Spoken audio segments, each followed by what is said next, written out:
2026. The title is Rigged ARGs in Fictive Level 1 and Jeffrey Epstein as the Magus. So what this is referencing is the fact that we are witnessing what I would suggest is a rigged reality game, not unlike QAnon. In fact, it's pretty much the same thing. And the interaction between the consumers of this Epstein stuff and the promulgators of it, the leaks of it, that this is all essentially a game to indoctrinate people into this concept of the world being run by a satanic evil cabal. This is government created conspiracy culture. It's a fake counterculture. It's not an opposition to the mainstream. It's not an alternative. And they're making it very interesting and engaging and intriguing, and they have people digging into these files thinking they're finding legitimate leaks. And this is all reverse psychology. Oh, they don't believe mainstream. They don't believe the government. But if something's leaked, oh yeah, they believe that. So if you look at these leaked files, a lot of them are just anonymous tips that have been submitted, and it's like fan fiction. But because of its context, it has the appearance of being real. So we are in Fictive Level 1. It's a Black Mirror reference, describing how we exist in this shared consensus, which is augmented by fictions, by reality TV, presented as news. And the reality TV show we've been witnessing between this saga between Erica Kirk and Candace Owens has taken a very strange twist. Where now the talk is that Erica Kirk is actually quite literally like a rent-a-wife. Their kids were rented. She's a movie star, wannabe, essentially a reality TV show star, who got this marriage as a gig. Although the people making these connections aren't extrapolating from this that Charlie Kirk was fake. They think he got tricked. Okay, how does the audio sound now? I think the mic was blocked. So they're making this argument that Charlie Kirk is still innocent in all of this, and Erica is some kind of witch, some kind of usurper, perhaps working for some agency, intelligence agency, the Mossad or something, for the purpose of hijacking TPUSA. So that's somewhat plausible. But now what's getting strange about it is they're going into their background, both of the backgrounds. And a lot of Erica Kirk's background is like her being very flirtatious with her best friend and making these statements that get people thinking that maybe she wasn't even into Charlie, but she's just playing a role. And there are rumors they didn't stay in the same house. Well, people are applying the same microscope to Candace Owens and arriving at the same conclusion regarding her and her husband and it being a fake marriage, which makes me wonder, have we ever seen Candace Owens pregnant? I recall they brought that up regarding Erica Kirk, and the answer was a no.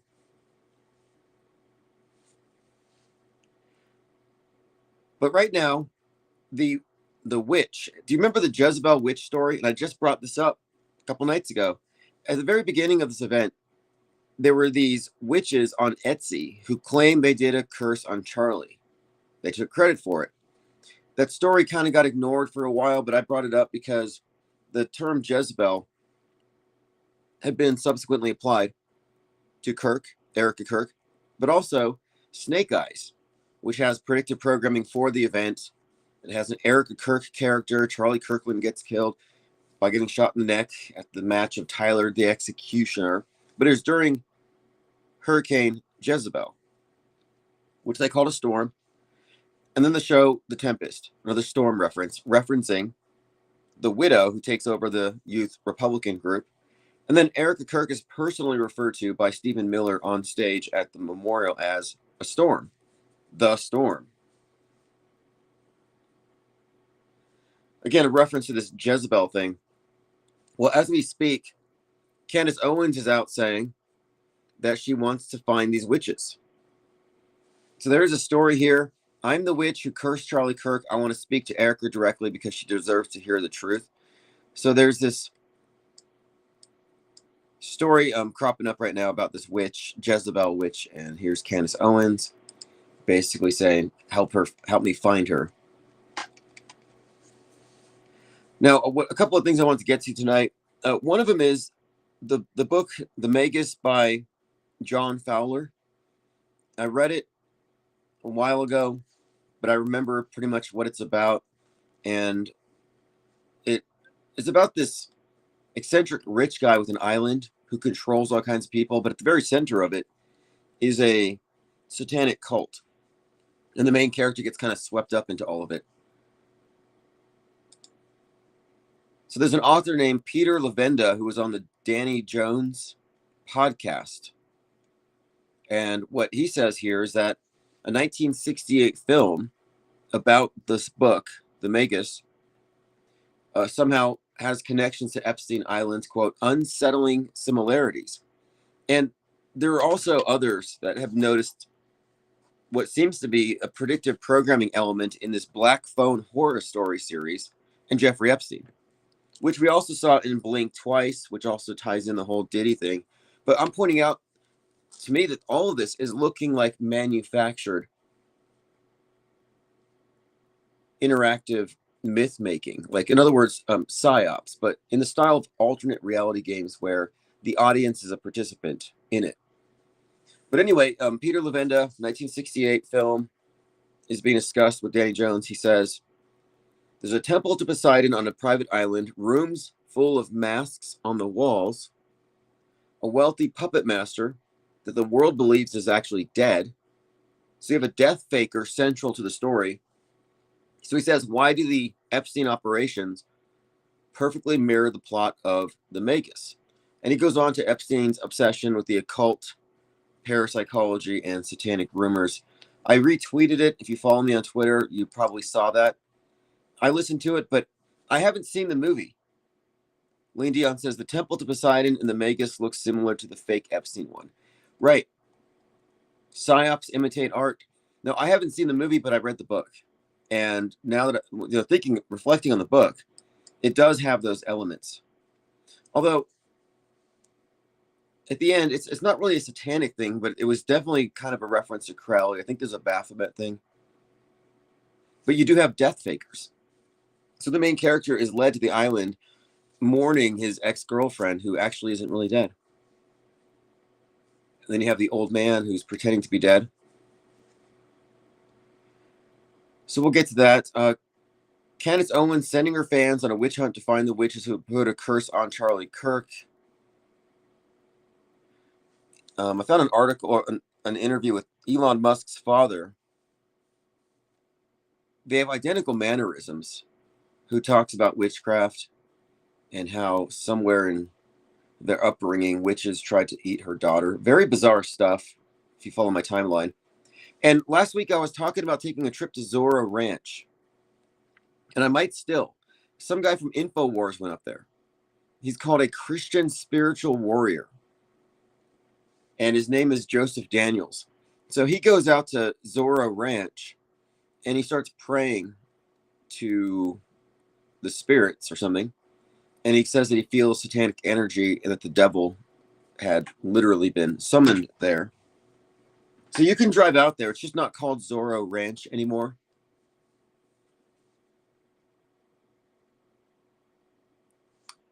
And I see a lot of this conversation coming up where it seems like there's this convergence between Epstein, alien, disclosure, kind of arriving all at once. But apparently he referenced himself as a Nephilim at one point.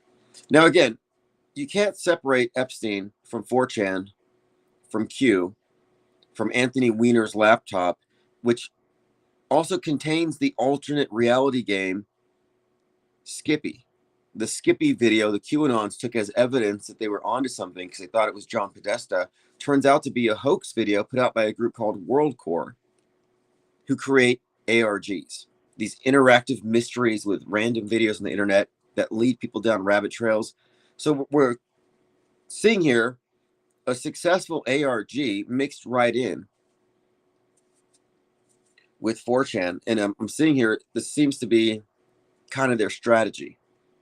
But anyway, there are people making these strange connections, alien stuff, paranormal stuff, and even correlating Epstein with the evil scientist in Stranger Things. And Stranger Things has been pretty big lately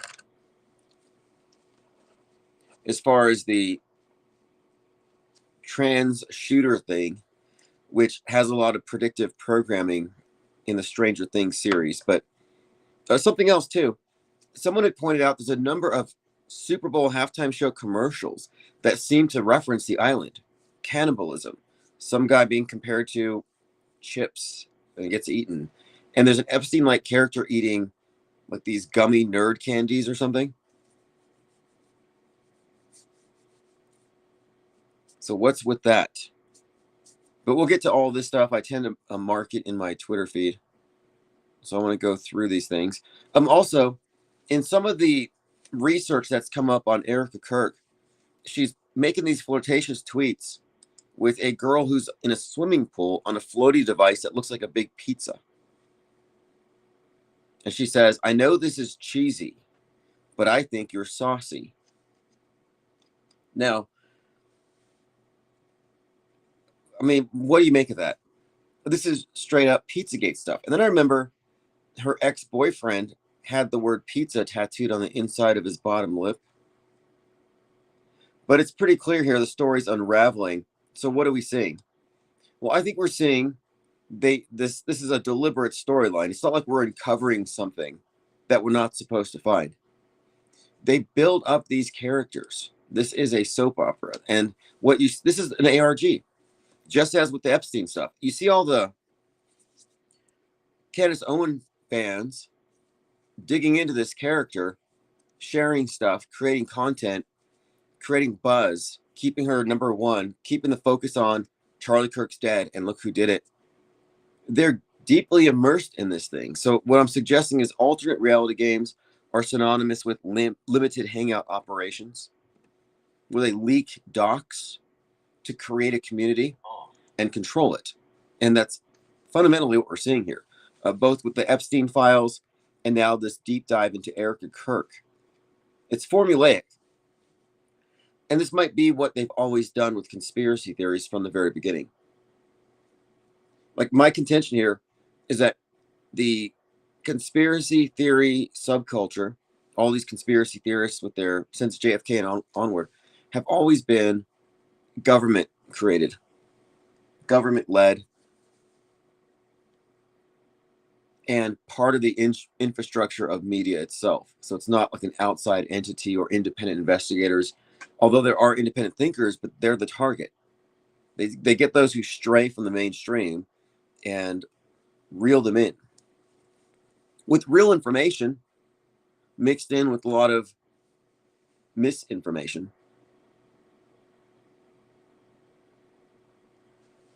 But yes, someone has reported here the Temple to Poseidon in the Magus looks similar to the fake Epstein one. What I'm looking for here are suggestions that what we're examining, what we're collectively experiencing, is a psychological operation, and does it have all the hallmarks of a hoax? Well, for the most part, it does. And the more we're looking into it, the more we're finding these predictive elements. So, for example, this book, The Magus, first time I've heard of it, but also what about Space Relations, written by Donald Barr, about the islands where trafficked teenagers are sent. And then the black phone stuff, which it gets into some strange territory, but we'll get to that. Dave Chappelle shows up at Alex Pretty's memorial in Minneapolis. I was mentioning how nobody cares about Minneapolis right now because of the Epstein thing, and the Super Bowl kind of distracted people. And I guess they had to bring some celebrity out to try to remind us. He was also someone who helped hype up the 846 movement post George Floyd. Of course, we had the death of Jesse Jackson just come up in the news.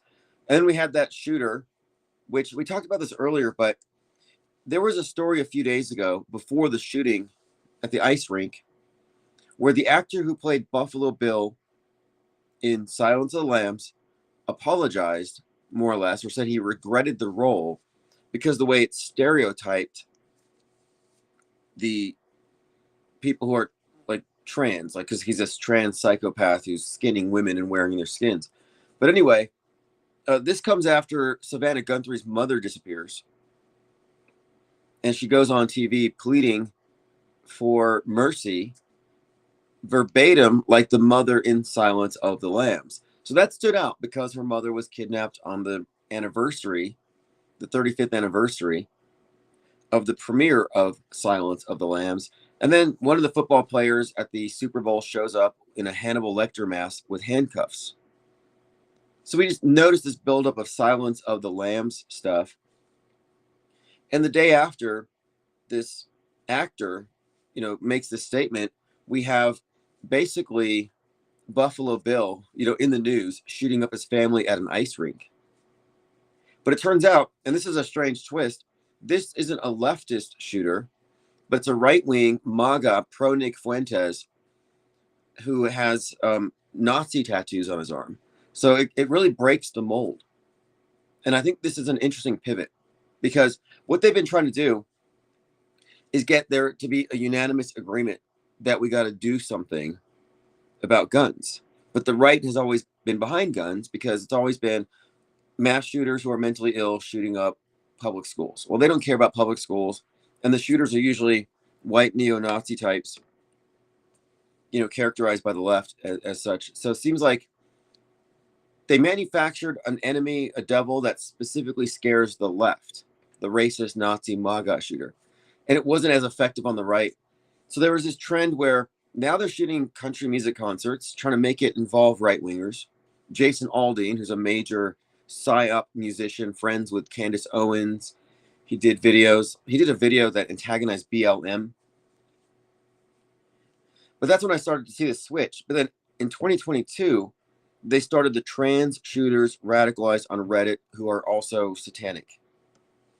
And this all correlates with the Annunciation School shooter who checks all those boxes. And it was preceded by the movie Weapons, where you had a literal witch responsible for emptying out the classrooms. But Stranger Things encompasses these elements, specifically the satanic panic, which is when it takes place. But this latest shooting seems to be breaking the mold in that the shooter's a right-winger. So none of it quite adds up, although it has both sides agreeing that the real issue here, and like his daughter actually talks to the camera and says he had mental issues. So they're pointing the finger at mental issues. And that can be something they both agree upon because from the very beginning, the left says this shooting was caused by right-wing gun culture. And the right would say, no, it was caused by SSRIs. And this, I've heard this being said since Littleton, looked back, but I noticed it since Adam Lanza, where they're always blaming SSRIs as though that's a big secret. Like, it opens the door to conspiracy theories about MK Ultra, the psychiatrist actually involved in mind controlling the person so they go shoot the school as part of some black op. The false flag theory. And that's been the longest time. The false flag theory has been the default explanation for the right, for the conspiracy theorists.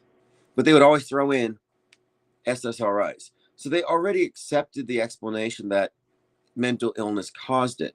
The problem is it's fake. If it's fake, arguing over the cause kind of doesn't make sense. But they don't care if you argue over the cause as long as you tacitly accept that it's real. And with this particular event, I'm seeing unanimous agreement. Both sides agree we got to do something about the mentally ill getting guns.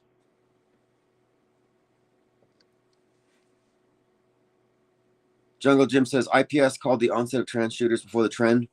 Well, I remember before I was actually calling for female mass shooters. There's a dearth of female mass shooters. Why aren't there any? If we're all hit by the same propaganda, and if that's the cause, if gun culture is the cause, then there should be equal representation. And I believe the first one was during, I got to check.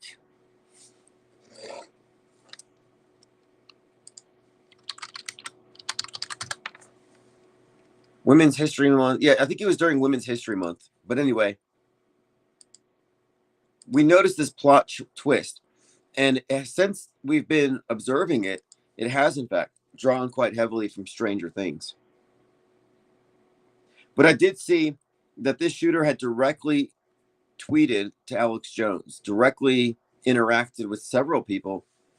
Nick Fuentes, for example, retweeting or commenting on Fuentes. Very bizarre. The Nazi tattoos were kind of obvious. Lean Dion says he said something like transphobia is the reason they go berserk. Yeah, I saw that tweet to Andy. No, that's right. So we have the would-be shooter interacting with psyop actors, with provocateurs, with plants. It's a closed movie set. And I'm just pointing out that these interactions I take to be hoax indicators.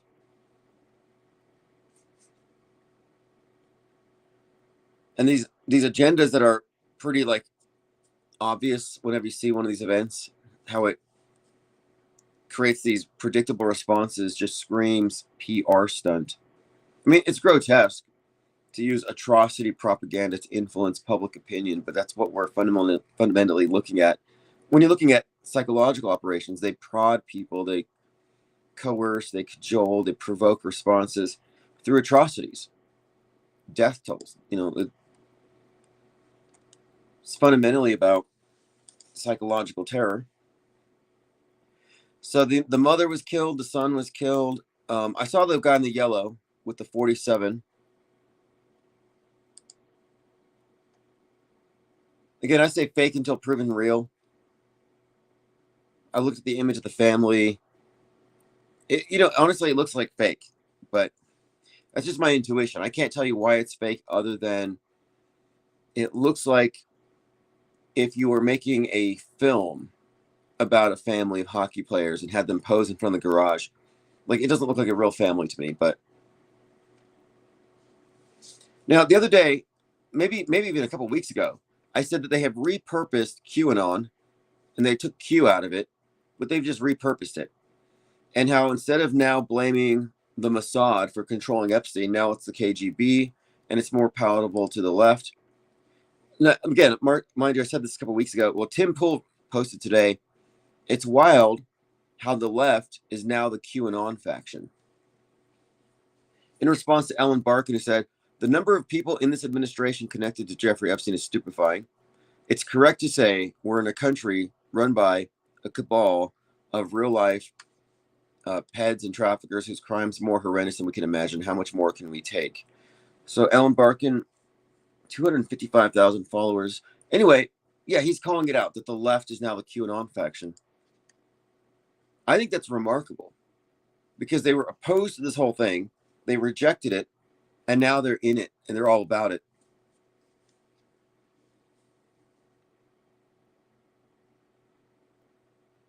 Okay, let's see here. Continuing. Michael Lita says, hey, chat, took time off. What did I miss?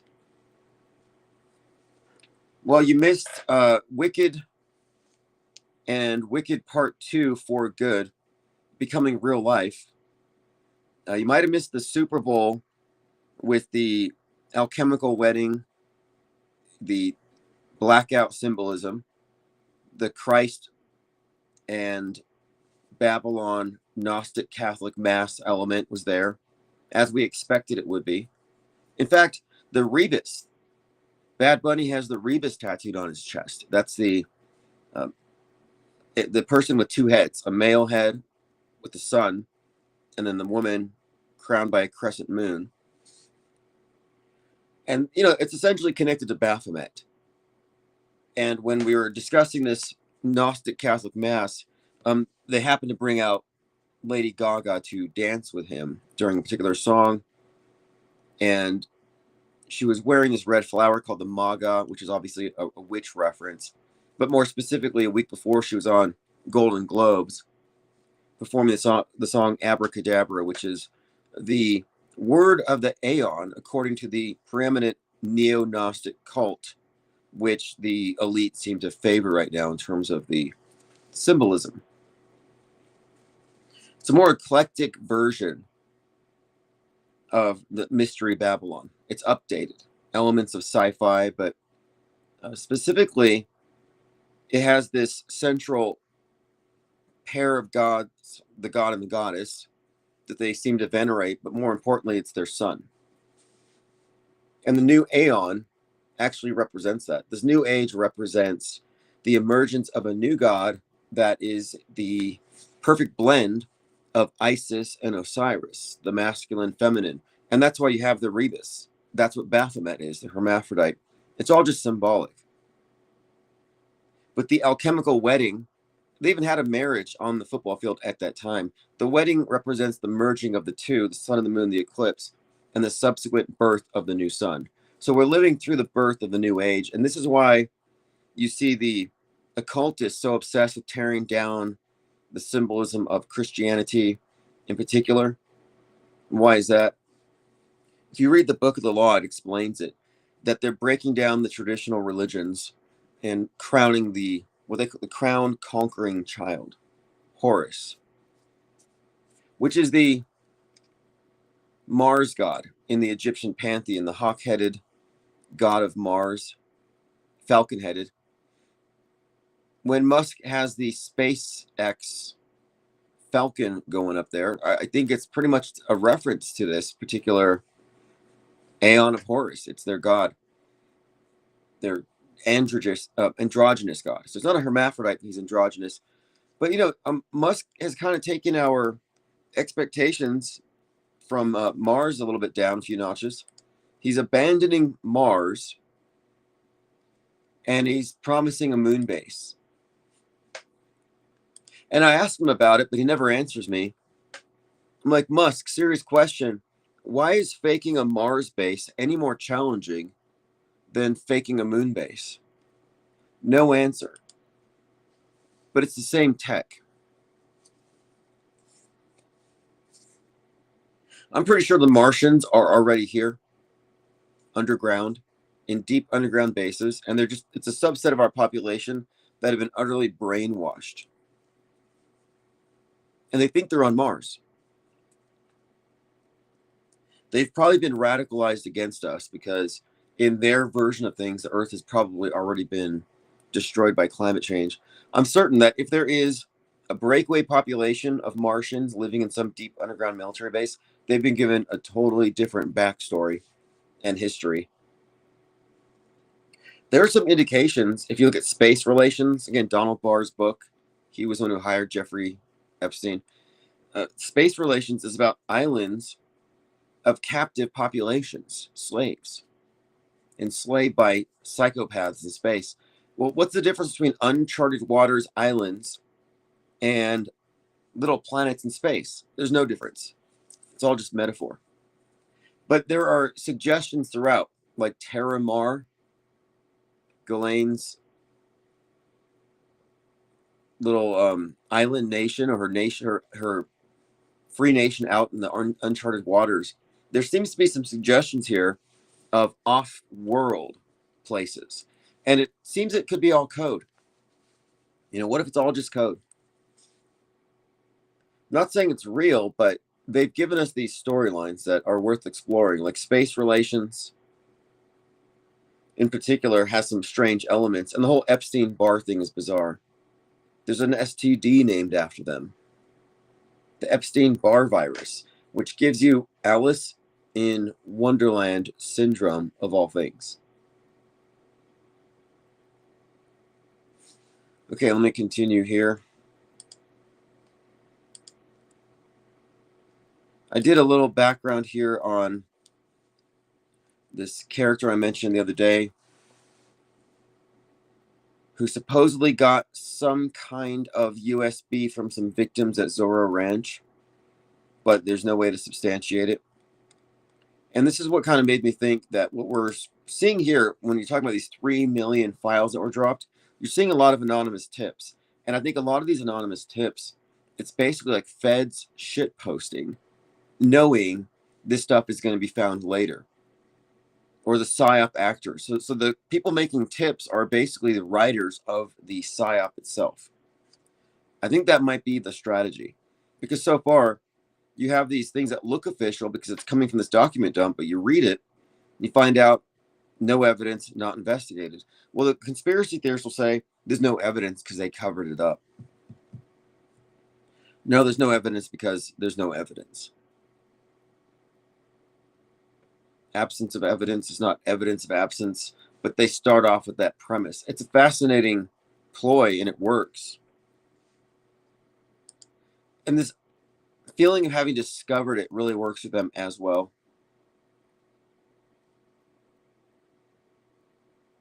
Okay, moving on. I'm finding a lot of stuff about Erica Kirk. The internet just unearthed a massive treasure trove. I don't know if I'd call it treasure. Of old Instagram posts between Erica Kirk and her friend Sydney, and the receipts are undeniable. Listen to this. We already know she treats her life like a movie. It's a movie role. Hourly baby rentals, anyone? But evidence here suggests her marriage to Charlie Kirk might have been the biggest gig of her career. Was the trad wife persona just an act? Because these receipts prove she was playing for the other team long before she met Charlie Kirk. So this is put out there by Project Constitution, 250K followers, Project Constitution, TikTok.com. Big channel releasing it, which makes it think this is controlled release. But what he's basically saying is that she was an actress playing the role of Charlie Kirk's wife. And I think they make a very strong case for it. In fact, it's undeniable at this point, the more I've watched this unfold. But my point here again is this. What they're missing in this particular narrative here is that Charlie Kirk was also fake. So they distract them with these stories showing how Erica Kirk scammed him, took over TPUSA. She was an actress. It was all a trick. They lead people into these conclusions, but they've led them away from even contemplating that Charlie Kirk was part of this entire facade. If she can be an actress, why can't he? And you're seeing the actress parts coming out. But this is a typical example of how they control the truth. They control the narrative so the truth never gets out all the way. It's like, okay, let them find out Erica's fake, but lead them to this other conclusion. But this is a great example of a world stage actor / actress. This character we're watching play out in front of us has just stepped out of the screen of so many movies where we've seen her representation preceding her emerging in this form.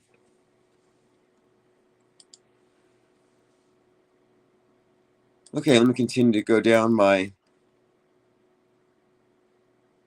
Twitter feed.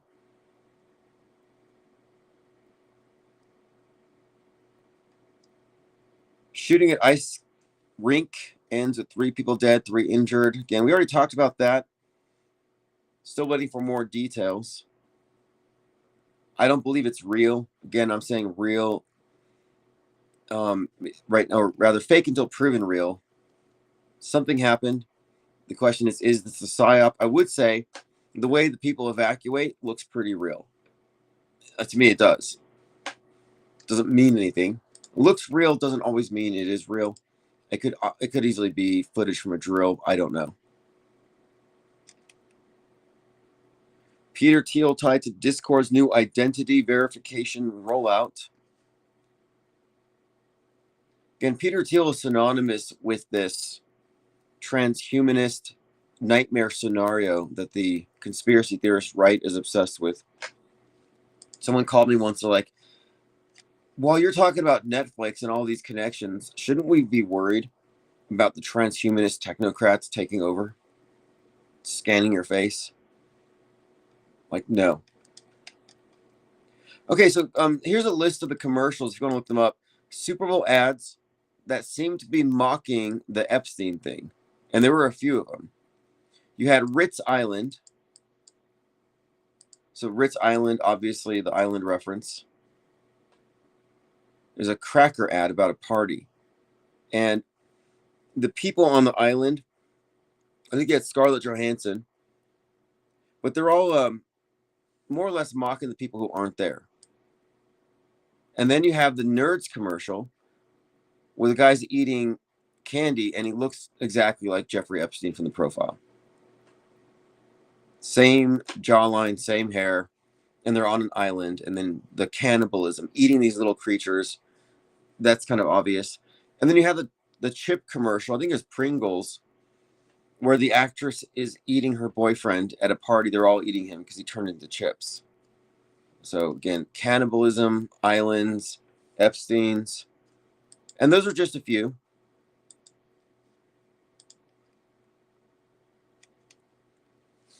Let's see. Lean Dion says the crowd and the players and the ice reaction does seem genuine. It does. It does seem genuine. Are they improving? Or is it real? It's a fair question to ask, however.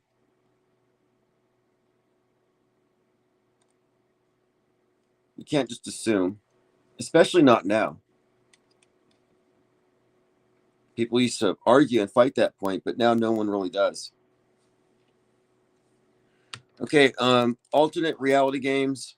I'm going to have to do a separate video on the Skippy video and on ARGs in general, because it's a useful concept to explain what we're examining. You know, use the term psyop, hoax. Yeah, that's part of it. But there's the other aspect to it, the engagement.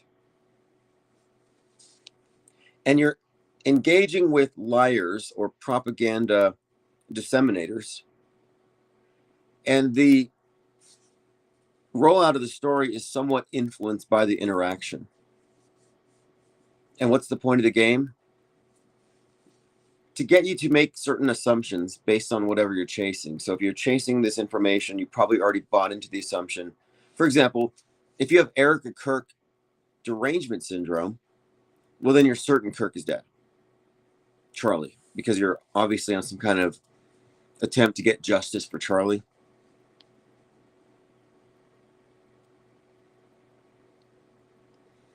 So the ARG concept, I think, is intrinsic to all of this.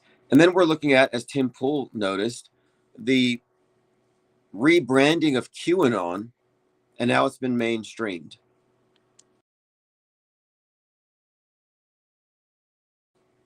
No new information, a lot of rage bait. Like apparently, if you got a big scraggly beard and you wear backward hats, there's a gig for you, because a lot of these types, and it is a type, they're being hired, I think, to park at the side of the road and rant about stuff they saw in the Epstein files. But it's always in an indirect way.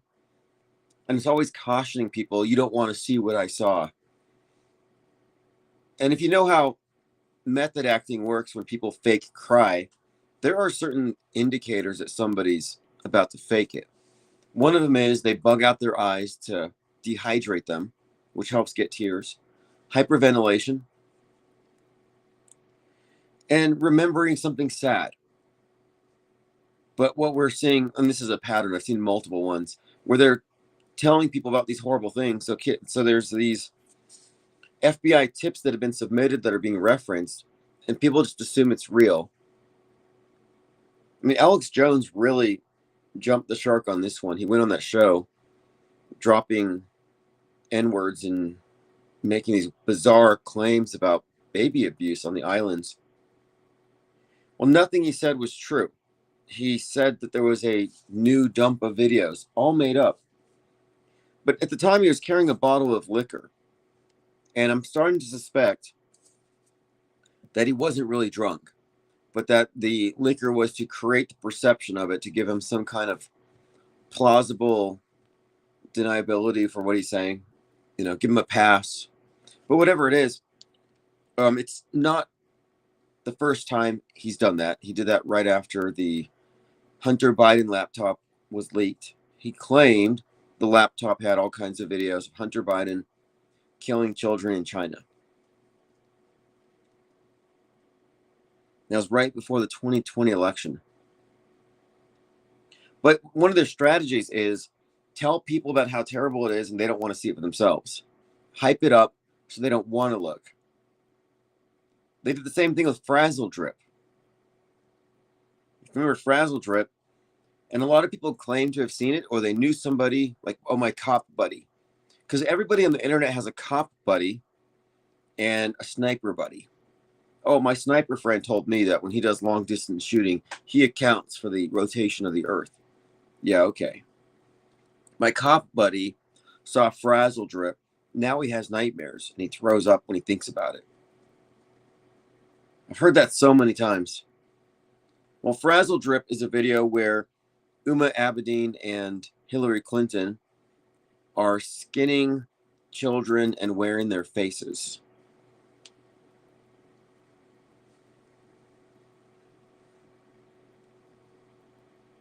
Now, we haven't really seen a resurgence in talk about adrenochrome very much, although I did see this part in the Super Bowl halftime show where Bad Bunny reaches for a shelf and it looks like a little vial. And people have said, well, the bunny is actually a reference to adrenochrome. So they keep this particular myth going, this adrenochrome thing, which isn't even really based on reality. If it was, it'd be probably available on the streets. And if it had the properties they claim, where's the evidence? Because all of the people that they've accused of using it have aged normally since this has been exposed.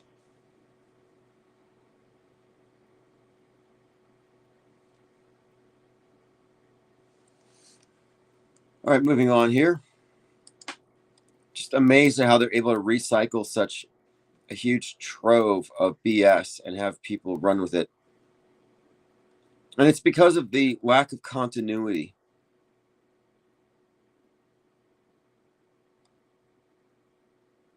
And we're stuck in this loop. All right, moving on. Axel Vasa, he's a Instagram guy. You may have seen him. He's got a beard and a beanie. Does a lot of selfies. But anyway, he admits that he's JFK Jr. So he said, my real identity will be revealed soon. Nothing can stop what's coming. In case you were wondering.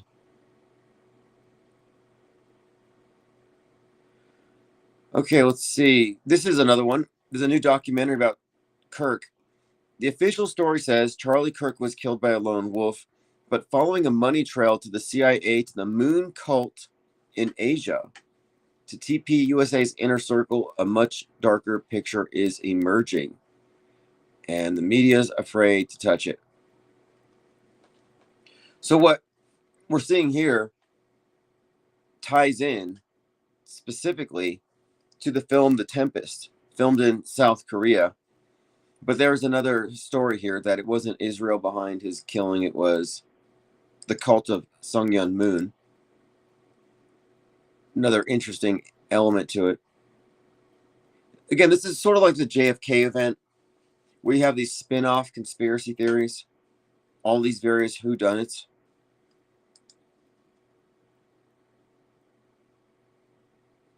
Michelle Alito says, I talked to some people. A few are so enraged over ICE in Minneapolis. Others don't know what's going on.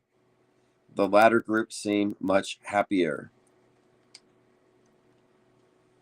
Yeah, I've encountered the same thing. And when people don't know about it, I'm always like, good. You don't really want to know. I don't proselytize for it anyway.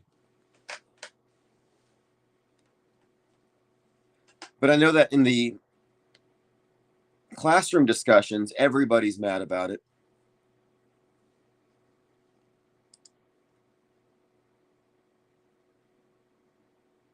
Okay, moving on.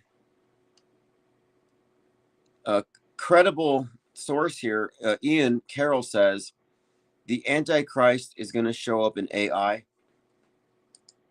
Again, he says, I suspect that it's AI, the general superintelligence, and you place it in Jerusalem, and that's the center of the AI world that's surveilling everybody.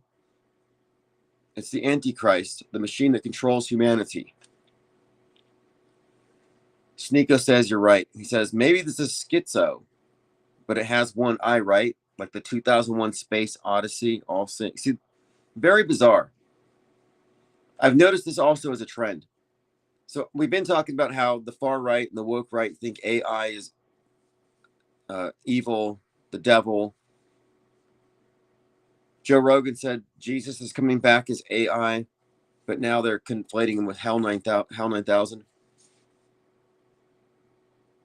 But this is a recurring theme here, this AI phobia. But Ian Carroll said, you may think this sounds schizo. And I noticed this is almost like a forced meme where anybody noticing patterns or making connections or evaluating subtext is like self-identifying as autistic or a schiz. Why would you even take that L? Like, I wouldn't go with that. I really kind of avoid that kind of, because it seems to me it's like it's a way of sabotaging a whole area of discourse, like associating conspiracy theory, conjecture, and discussion with tinfoil hats and paranoia. Although, if the tinfoil hat fits, because it often does. But this isn't anything more than some kind of fiction designed to appeal to the people of Trutherville. So it's a bastardization of science fiction lore and biblical lore. And it works. I would suggest that the whole truther movement is in fact a state created religion as much as simply a government created counterculture.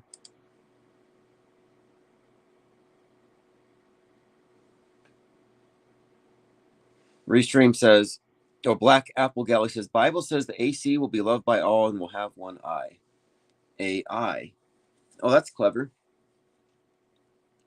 Well, Donald Trump is in many ways someone you could plug into that particular story if you take Butler, Pennsylvania as being kind of the head wound miracle thing, but it didn't hit his eye, it got his ear. And I don't know if that's part of it. So now some people believe that's just a run up to it. I'm not so convinced. Because the more I look at Trump and his corresponding fictional counterparts, he survives these attempts. With the exception of the movie Civil War, which is, obviously got Trump in it. Zach Costello posts, Erica Kirk had not posted on X herself before September 8th. And before that, 2 years before. And then she started posting 9/8, 9/9, 9/10. So this is actually common with sleepers. When you have people in these various psyops and you look at their social media, you'll notice it's almost like their account was dormant until the lead up to the event. So we see that here with Kirk.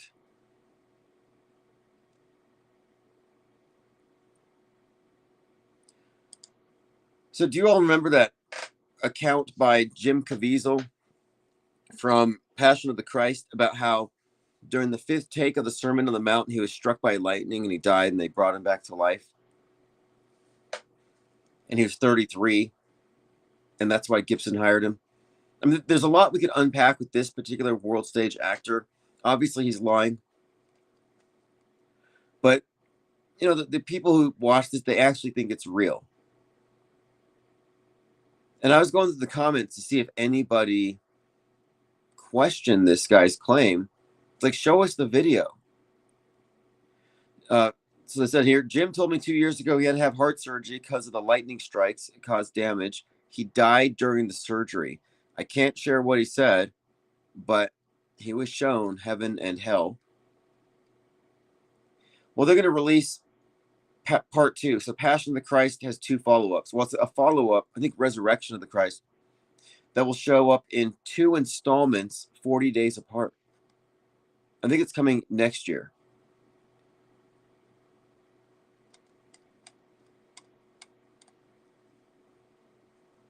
But anyway, the people who are in the comment section on this all think it's 100% believable.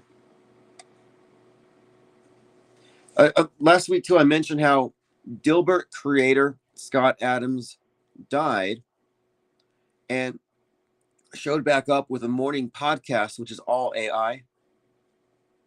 Well, his family noticed, and they're not cool with it. So, again, AI clone of Dilbert creator. So they managed to bring him back to cast. I thought it was weird because what if he arrives at his final destination and he no longer wants to advertise or promote the ideas he was once supporting on Earth? Because if you don't know, and I think his comic was pulled from a lot of newspapers, he got into alt-right, white replacement theory stuff, started making, he's kind of a meme. Whenever he's a meme that is posted whenever there's something that's like anti-black. It's on Twitter. It's always him with a coffee mug. I'm like, what is this? So I looked into it. So he's in that area of politics. But I don't imagine that you'd feel the same posthumously. But regardless, he exists in his previous form, previous knowledge base, in a AI version of himself. So he's been turned into slop. Well, his brother said, quote, he never would have approved an AI version of him that wasn't authorized by his estate. This isn't good news. He's not with us anymore, said his ex-wife and caregiver. Yeah, his family was not impressed with the fact that he's now a digital ghost. I mean, what do you call it? His friends and family were aghast. The AI likenesses of public and private figures have troubling implications. Yeah, that is kind of interesting. You know, I was thinking about this myself. I wouldn't mind if I could do this and, you know, like in other words, clone myself and just set it loose and then do something else. Like I could see it being useful. I would enslave my doppelganger. I'd make it work. Someone says, if we don't define what the line is, where the tribute ends and robbery and theft begins, there's going to be chaos. What's left of your humanity will be stripped away. I said it'd be awful for me to see and speak with something that sounded and appeared to be him, but have no idea who I am. Okay. Well, apparently Adams had said, I'd like to be a model for one of the first AIs, but later reverse his position. This is an actual quote. I've been telling you for years I plan to build an AI robotic clone of myself. I've changed the plan. If people look at you, they would know it's not you. I saw it. I was not really impressed. I think it could have been better. But if I didn't know he was deceased, I probably would have thought it was just him.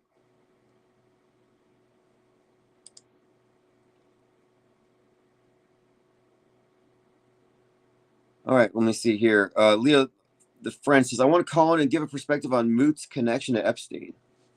Yeah, the Moot 4chan / poll, any connection at all is highly suspect. And also, wasn't Ghislaine Maxwell one of the main editors for the Reddit conspiracy the subreddit conspiracy? I think so. One of the main Reddit editors in that area was also one of our stalkers. Does anybody remember Janie or Jamie Thompson?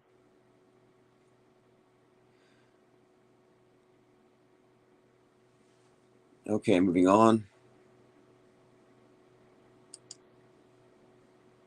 I don't know how good the phone system is here. I mean, I could try, but I mean, it could go really bad. I'll have to wait a second here. The browser's slow. I need a separate laptop to play the phone, or we need to move to the 800 system, but that won't be until I get back onto OBS. We're going to keep things kind of basic and stripped down for a few more months. I'm planning something of a remodel by the summer. Barack Obama clarified his statement. So Barack Obama was in an interview and someone asked him if aliens are real, and he said yes. Well, he's had to clarify it because people have been running with it. The ufology crowd is a cult. They don't have scientific evidence. They don't do rigorous observations. It's superstition, it's new age, it's a amalgamation of science fiction and belief in angels. It's essentially a religious concept and superstitious. It has nothing to do with science. It's a bunch of grifters and government disinformation agents promulgating state created mythology. Admittedly so. It's been admitted, it's not even a secret. So believing in aliens is like believing in Santa Claus. I mean, good for you. You believe in something, but you don't know it to be true. So what does that really mean? It means you think it's a nice idea to contemplate these space brothers who might come down and gift us with some tech or explain to us how things work. Yeah, it's essentially an impulse, I think. Maybe it's innate, the desire for higher beings to come down and save us. But that is a religious notion that appeals to atheists. So I'm thinking, is there a void in the worldview of the atheists that is being filled by these transhumanist replacements or aliens as sort of the same thing? Evolved or advanced humans from the future.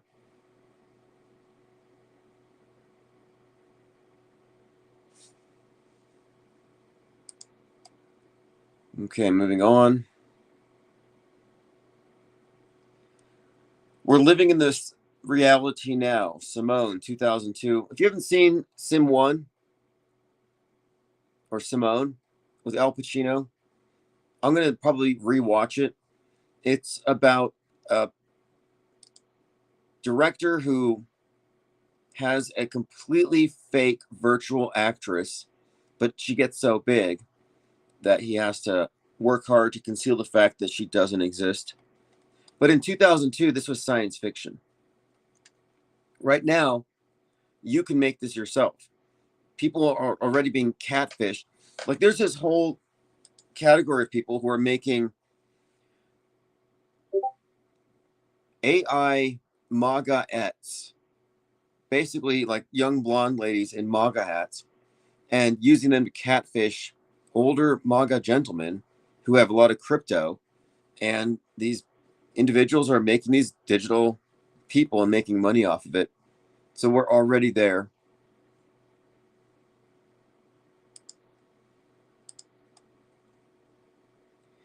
Tom Elliott has a good post here. Wouldn't it be wild if we found out that QAnon is Jeffrey Epstein? Hear me out.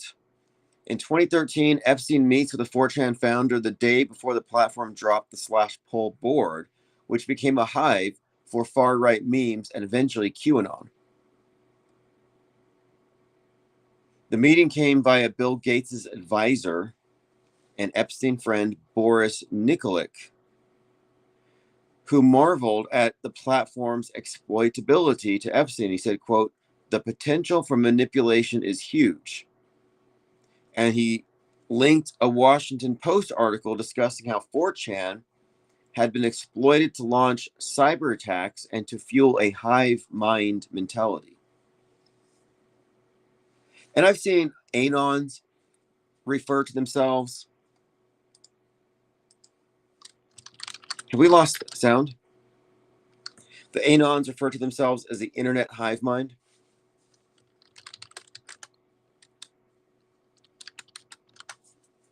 But the exchanges leading up to it are worth noting, especially considering the alternate reality game nature of the Skippy video. So far, one person is saying no sound. So I'm going to wait just a moment.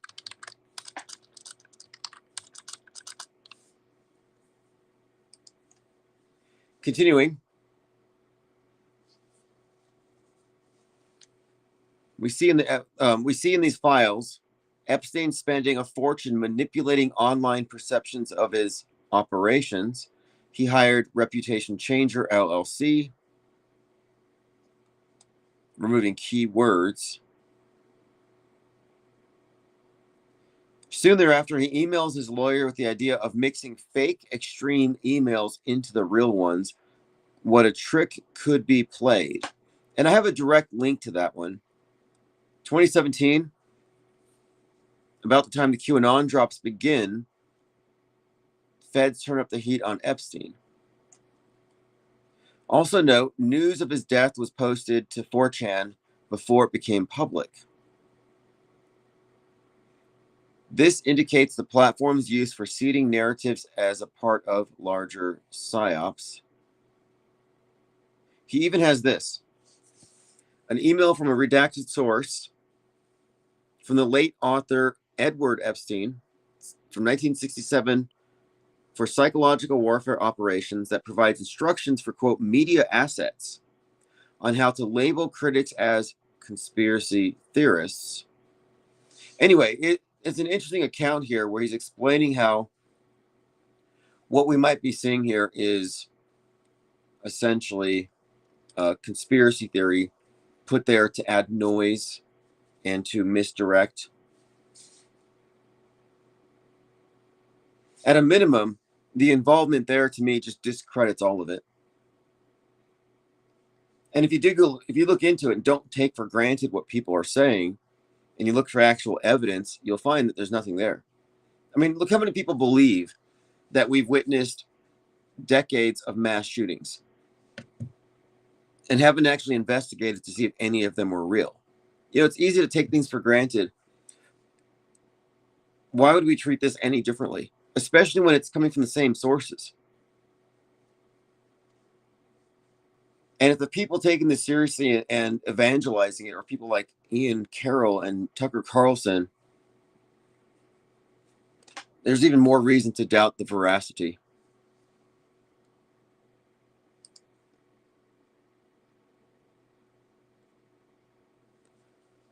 Okay, let's continue here.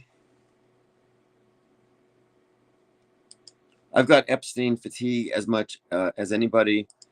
I think one of the other reasons for bringing this up, though, is that we're finding a lot of stuff in the realm of predictive programming.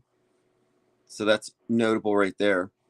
But also, the whole satanic panic thing is actually built into the right-wing media ecosystem.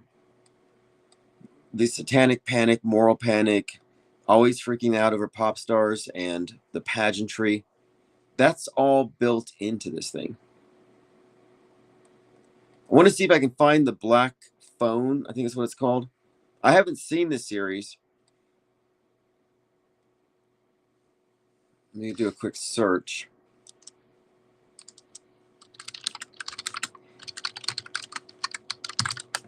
But the villain in the movie has this very distinct face. And, okay, there it is. Oh, actually, there's a lot of videos on this particular topic right now. This one's even in Spanish. A lot of people, these aren't even in English. I got to find one that is. Here we go. Nope. I'm scrolling through. Here we go. The Mask of the Grabber, the maniac who kidnaps children in the Black Phone.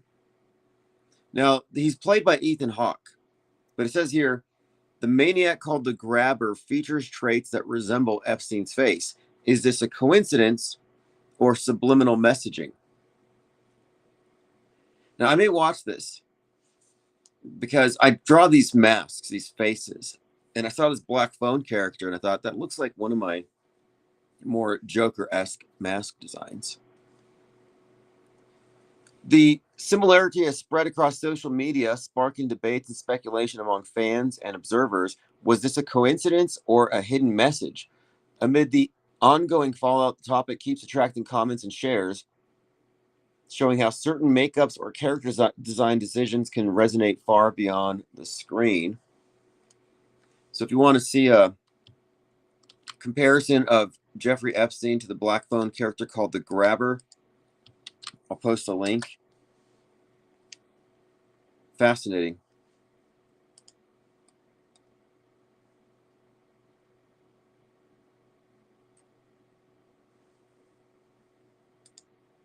All right, throw thumbs. Thank you, 91 Okie. Yeah, thumbs up, thumbs down, doesn't matter. It's all good for traction. But we take predictive programming or concurrent programming, which is what I'd consider Black Phone, to be a hoax indicator, something to indicate it's fake. Like for me, I would argue that the Renee Good killing was fake just based on the story in Wicked Part 2 and the demographic that the movie targets overlapping with the demographic that responds to Renee Good as a martyr.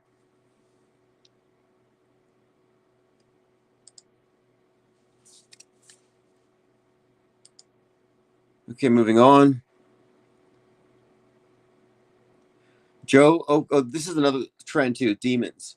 So Joe Rogan opens up about his fear that demon worshippers might be ruling the world. Quote, these literally demonic human beings that are running the world, participating in ritual sacrifice of people. We know this has historically been a real thing, and everybody thinks, thank God that's not happening now. Then you realize it's happening now. So Joe Rogan has been, and so is Musk, kind of leaning into like Christianity, or at least virtue signaling that they're open to it. But Rogan recently has said that Jesus might come back as AI, and he does believe that the people running the world are demon worshippers. But people are very comfortable throwing the term demon around, and I haven't really heard anybody define it or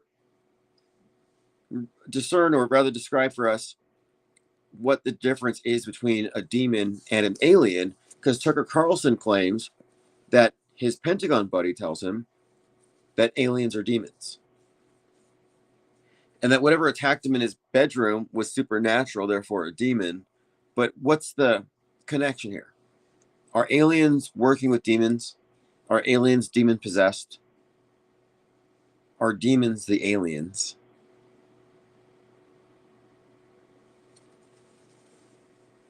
Yeah, I don't know if my computer here can handle phone calls. I have to do some tests behind the scenes.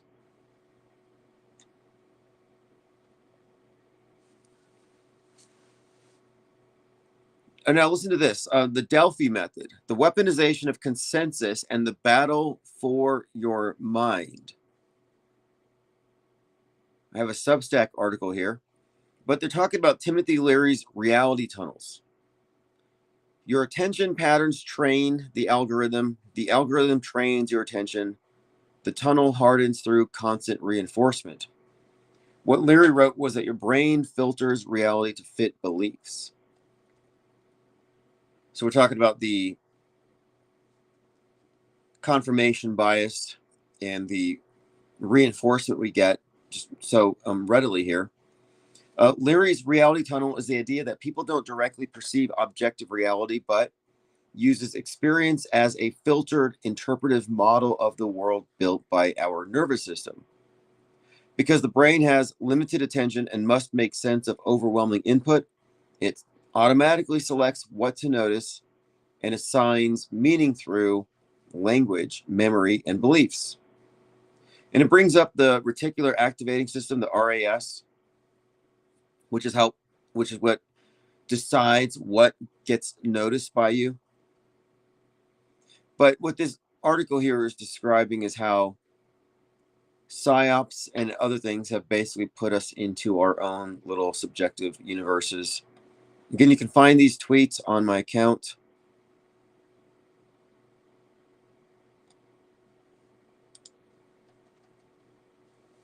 Leo the friend says Black Phone 2 came out October 25, so fairly recently.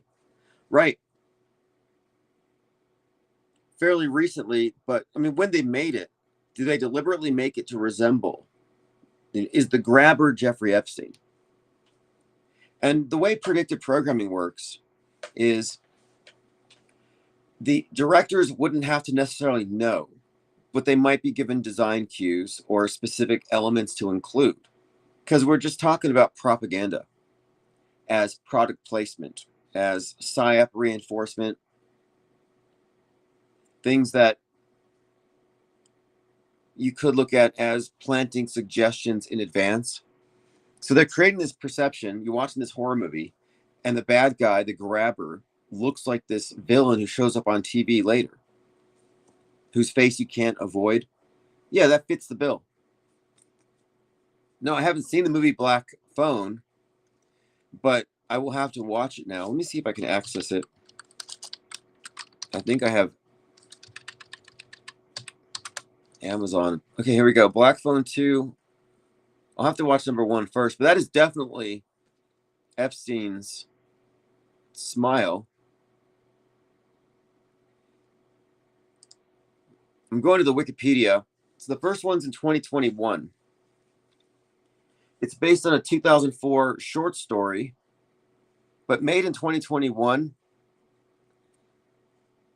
It stars Mason Thames as Finney, a teenage boy abducted by a serial killer known as the Grabber. He encounters a mystical black rotary phone. Let me scroll down. The idea of Black Phone arose from an adaptation of a short story by Hill found at 20th Century Ghosts.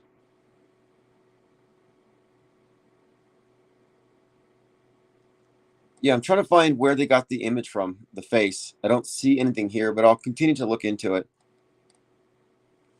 I would certainly argue that this is probably accurate to make that association. I wouldn't call it a coincidence. There's no coincidences on the world stage. I mean, there's coincidences in the world, in reality, sure. But there are engineered coincidences in the world stage context. The more connections between Bad Bunny, the Super Bowl halftime show, and Alice in Wonderland. I just tweeted this a little while ago. So when he gets off the cross, I was talking about Bad Bunny, who's running through a maze of sugarcane, which is very much like a scene in Alice in Wonderland. He falls backward. He falls through a hole, like falling down into a rabbit hole. He does drink something like the Drink Me potion. And Alice wears a blue dress, red shoes. Lady Gaga greets him. She's dressed up in a blue dress. And then she puts her hands on his head to make 2 ears. And I think she's even wearing a heart. But anyway, there's some Alice in Wonderland connection to that halftime show as well. Probably worth looking at. Because we were talking about the significance of Bad Bunny, how it might relate to Frank from Donnie Darko, the skull-faced bunny. And the Donnie Darko bunny, in the context of the movie, does contain elements of Alice in Wonderland. Because in Alice in Wonderland, the bunny's telling her that he's running out of time. He's late. So she follows him. Then she falls down the hole. In Donnie Darko, he's in a golf course, wakes up, and this Bad Bunny is there telling him you have 29 days left and this many hours. So you're running out of time. Same message.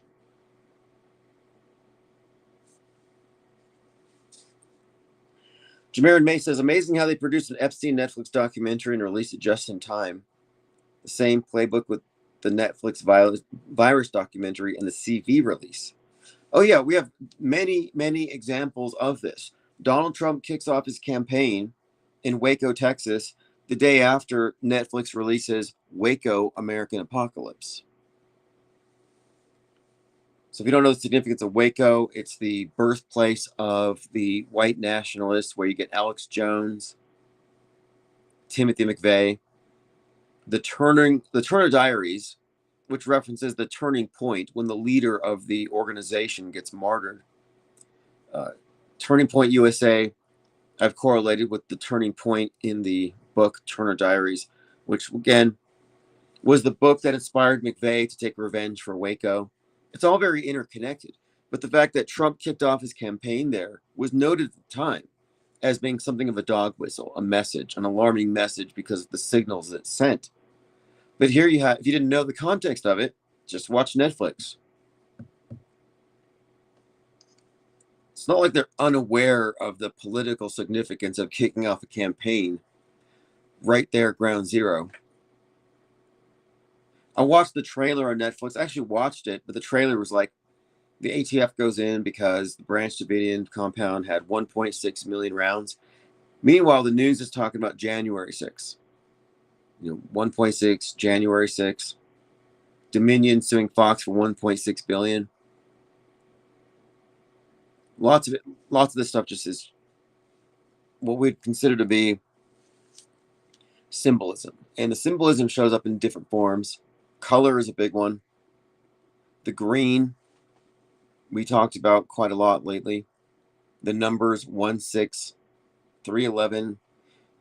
I'm not reading any specific meaning into these things, by the way. The people who do are being misdirected.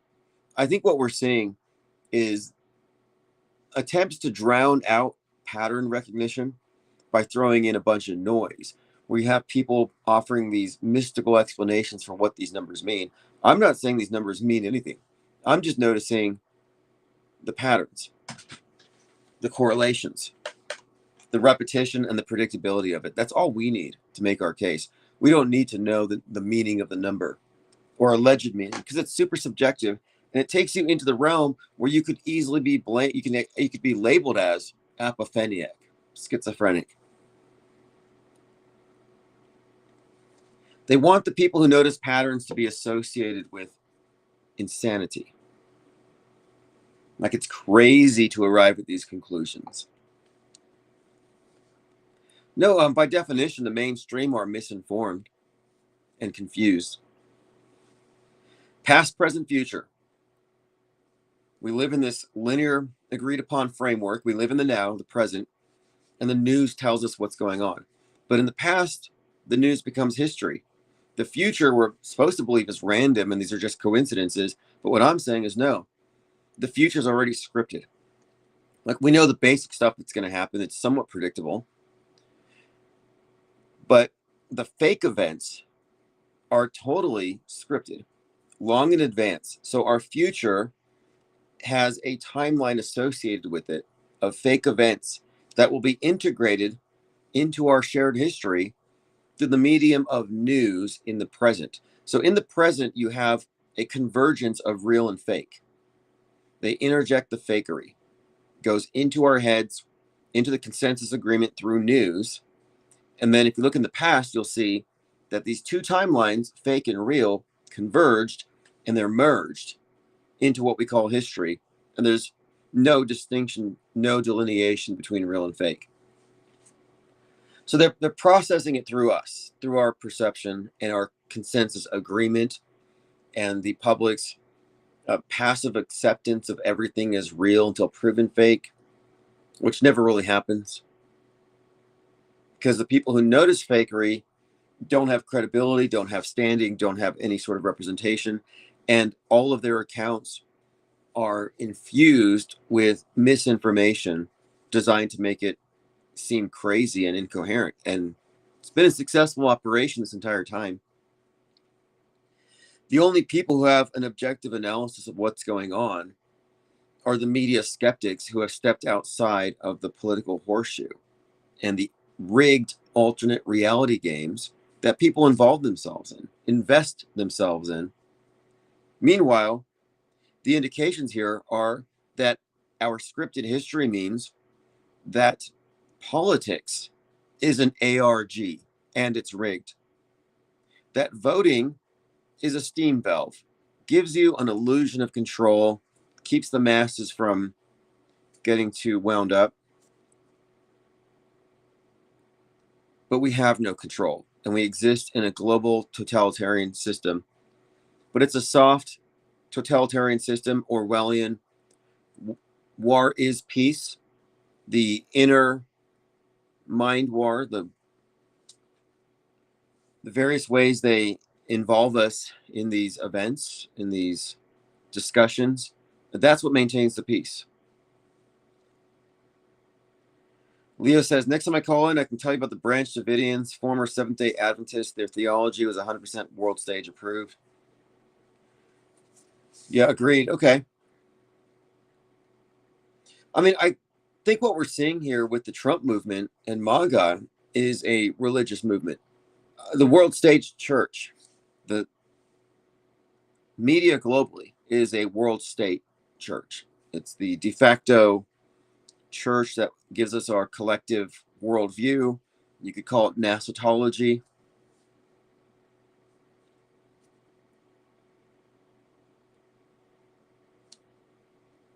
And I don't separate these things. I think that the main thing is government.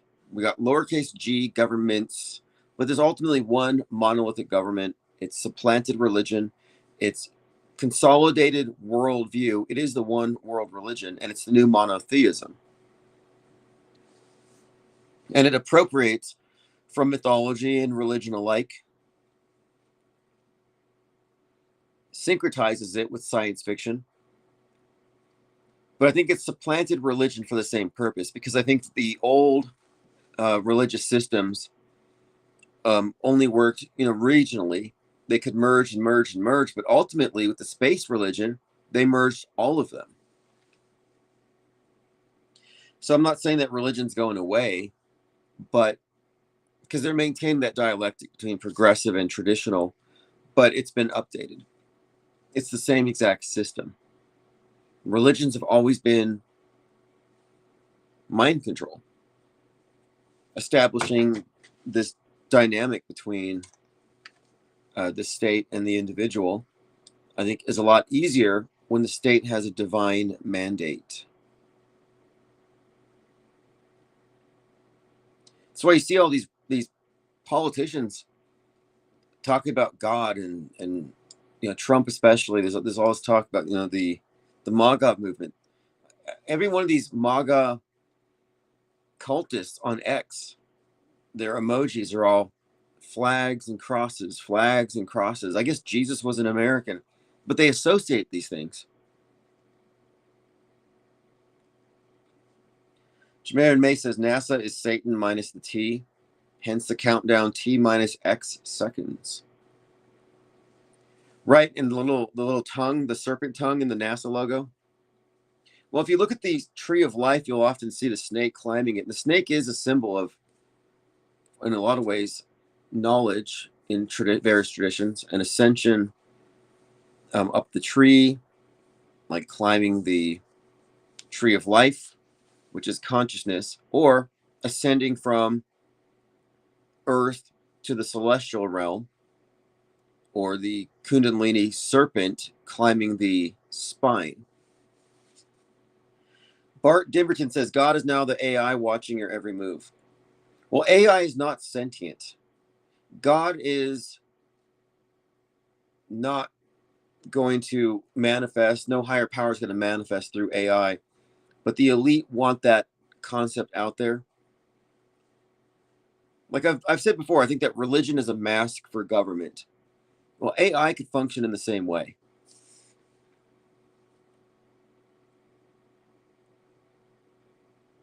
But I don't think you could define the elite as satanic, because that's kind of a misnomer. Satan is not a person or an individual or even a coherent mythological character. It's mostly a fictional literary construct, but the term itself just means the antagonist or the adversary. Leo the Friend says, similar to the bloody guardrail being a key way to identify controlled op, I analyze religion, their view of the political state of Israel. It unveils its role.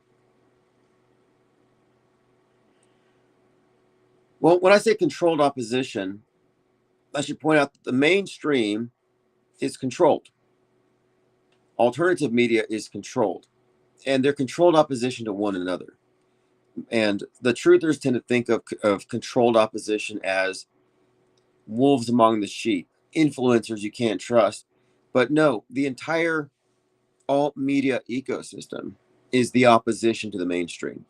The entire,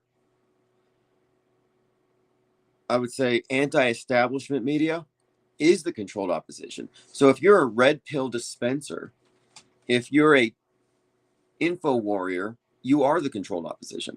If you believe that Charlie Kirk's dead, you're controlled op. If you think he was killed by something other than Tyler Robinson,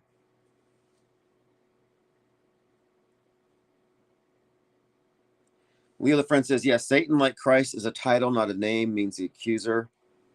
Right. Yeah, exactly.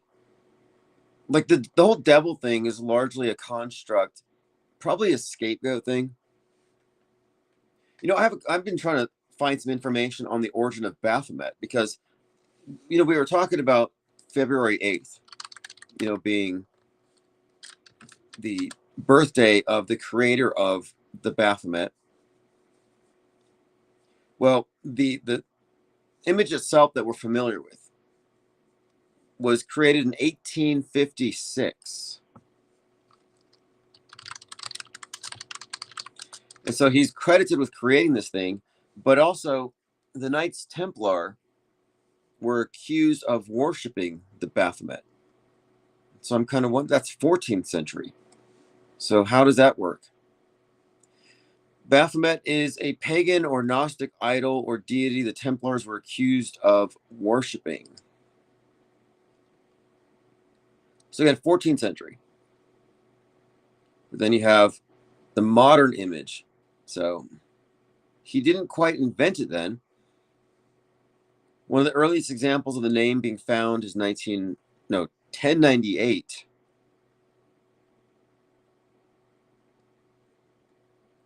Anyway, I'm doing some research into it because some people said they didn't really worship this thing. Others said they did. Gnostic Templar seal representing Abraxas. So Abraxas is one of these chimeric deities. It's got like the head of a rooster, body of a man, snake legs. The Great Archon. And that's a completely different concept. The name Abraxas may relate to abracadabra. I'll have to look at this because people mix these things up. I think there's a pretty strong distinction between Baphomet and the devil. And if you look at the imagery of the devil, it's the opposite of Baphomet. It represents the subversion of spirit to matter, the inverted torch, endarkenment, where Baphomet represents the light above, representing the angelic above the bestial.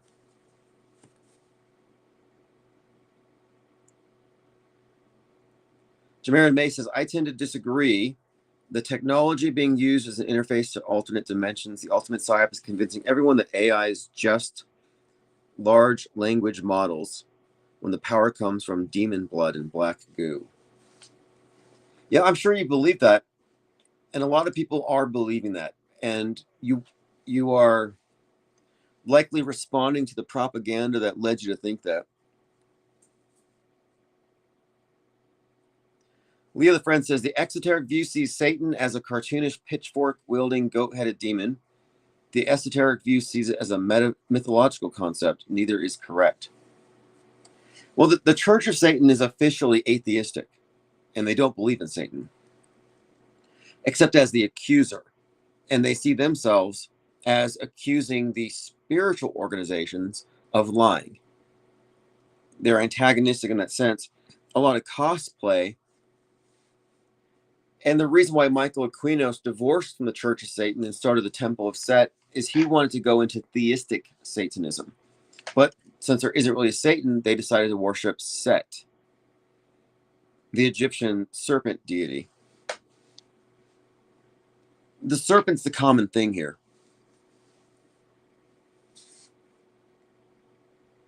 But these are contradictions. Like the Church of Satan, they would ask about why do you need Satan or why do you do rituals? What's the point of that?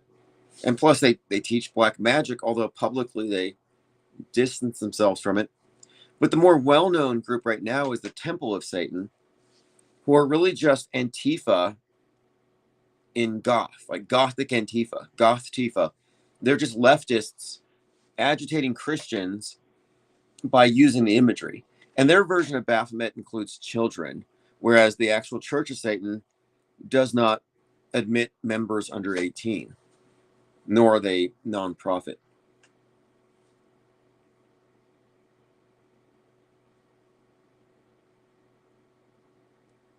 But I think religion is an example of mind war, because and all religions seem to fit this. It's mind control, mind war, It's quarantining the saved, the unsaved. I look at these as compartments, like Truman shows, that you internalize these worldviews, and the way they divide people, and the way they create these enemies. The idea of the apostate, or the conspiracy theorist, the infidel, the non-believer.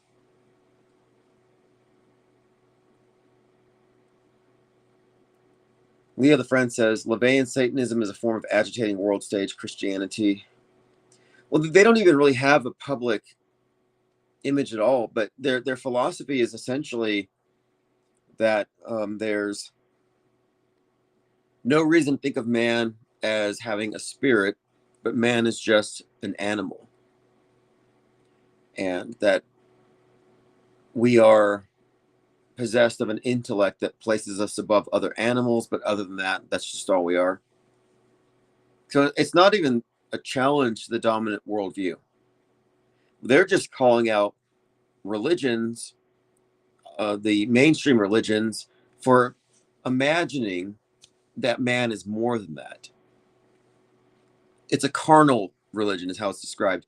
The founder was someone who worked at carnivals, and he often made this correlation between the carnal, which means flesh, carnival, celebration of the flesh, that life is a carnival, and that most people are, quote, marks, who are being ripped off, wasting their money playing these games. Everything's rigged, and they're entertained by the circus. But ultimately, they describe this whole place as merely a carnal experience, and that they don't believe in Satan as anything more than a symbol. In their rituals, they look like furries. Look at the old Church of Satan photographs. They're all wearing animal masks. Lean Dion says, MAGA references with Magus too, and Trump is central to the files at the moment. That's true. Fifth level MAGA, fifth level Temple of Set is a MAGA. Fifth degree, which means Magus. And again, the book The Magus by John Foles, the movie version of it, which I haven't seen, I might see if I can find it tonight, apparently has some kind of relationship to the Epstein story, including the room full of masks and this enigmatic rich man on an island who's faking his death.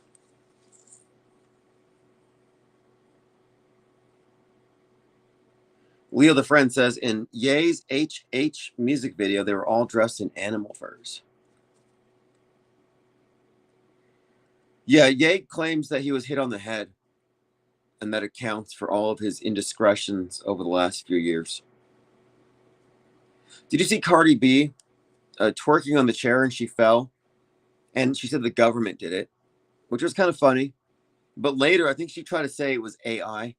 Like, that's a thing now. Anything that happens that makes you look bad is just AI.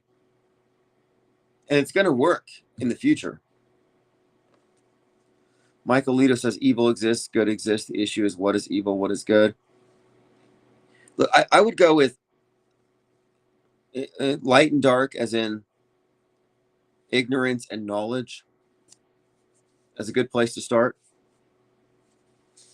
I think any organization that institutes ignorance would fit the description of evil, and vice versa. That's why I say religion's evil in this sense. Media is evil in this sense. The Black Mirror hoodwink it has placed over everyone to filter their worldview and dim their version or their vision of themselves, and reduce our understanding of consciousness as much as possible to keep it centered in the meat suit. Yeah, that's very much evil in that sense. So knowledge would obviously be, or the path of knowledge or shining a light would be, in this context, good.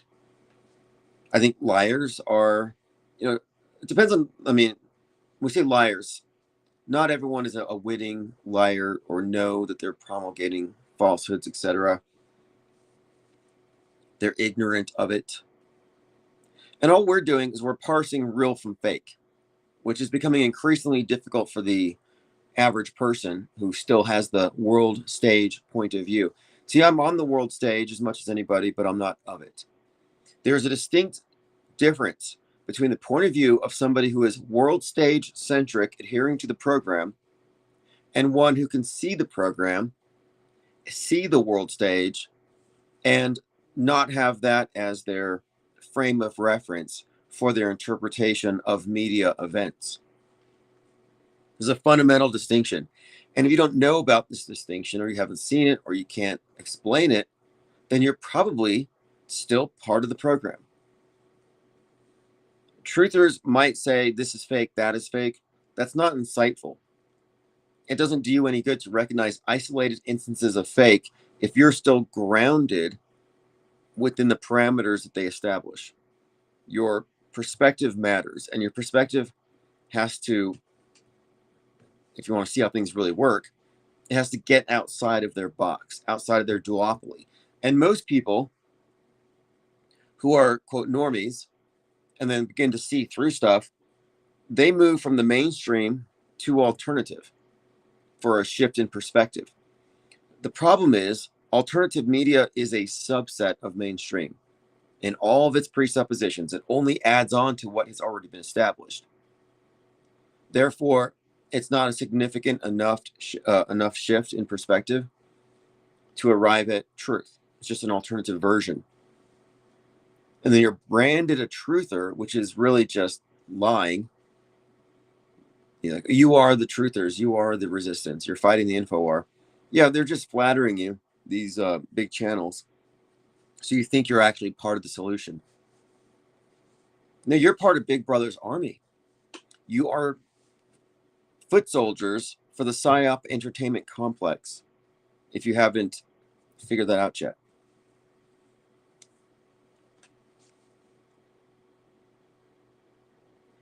'91 Oki says, Christ, in the world, but not of it.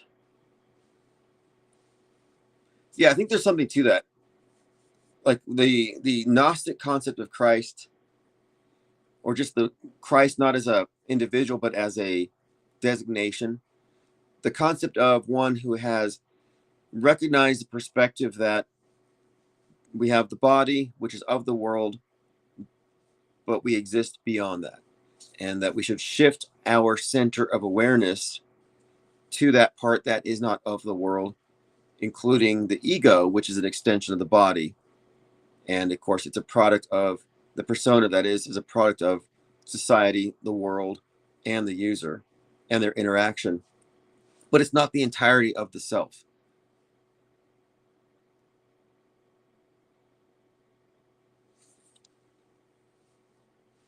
And the symbolism that we often see, like I said, I don't go into the interpretation of what these things mean, but we consistently see the numbers 33 and 42, for example. But 33 in particular has been consistently associated with themes like light, ascension, phoenix, transcendence, escape velocity, Mach 33, the Kundalini 33, vertebrae in the spine, ascension of consciousness, and then, of course, Christ, age 33. From that interpretation, that number seems to consistently describe the soul spark, the light ascending out of matter. Whereas the number 42 is consistently associated with matter, Saturn, the material, time, space, constraints, the prison for the spark, the soul spark locked in matter. 42 is descent and falling. That's kind of why I brought up the calculation that falling through the earth would take 42 minutes. If you had a hole that went through the entire ball, it'd be 42 minutes to fall through it. But this idea of falling, gravity, we are falling in orbit, SpaceX and all the 42s, it's all been consistent. 42 associated with time, Chronos, Saturn, again, versus 33. So light and dark. Sun rules the day, Saturn rules the night. Very consistent representation of these numbers and these themes throughout the psyop entertainment complex, throughout the movies and books. So what does it mean? Well, I think the best way to interpret the meaning is how it's used. And the best of my understanding is we do see light and dark, this polarity, the black and the white, the Masonic pillars, but white and black, ascension, falling. It's very consistent.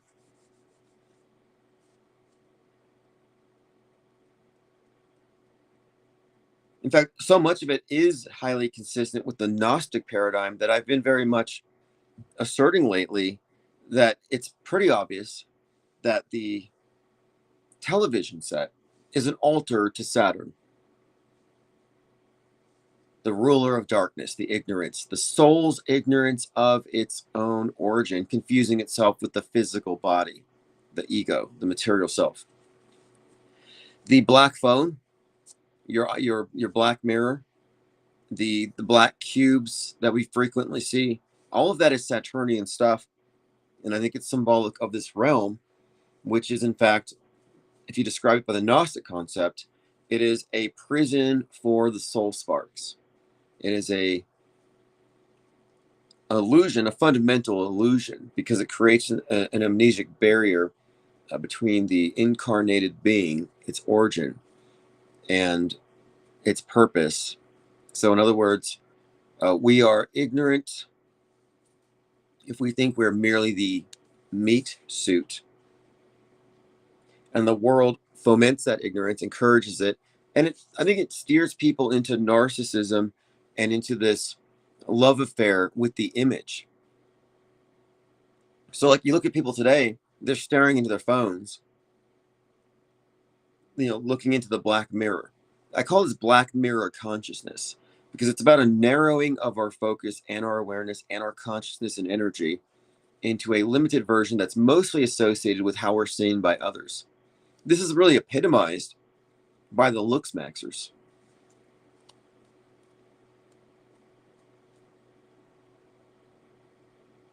And narcissism, not to be, is often confused. It's really not people who have excessive admiration about how they look. It's not merely attractive people. It's actually more about self-centeredness and the orienting of the self, or the concept of the self, around the external and modifying the external to get the most approval at the sacrifice of the internal.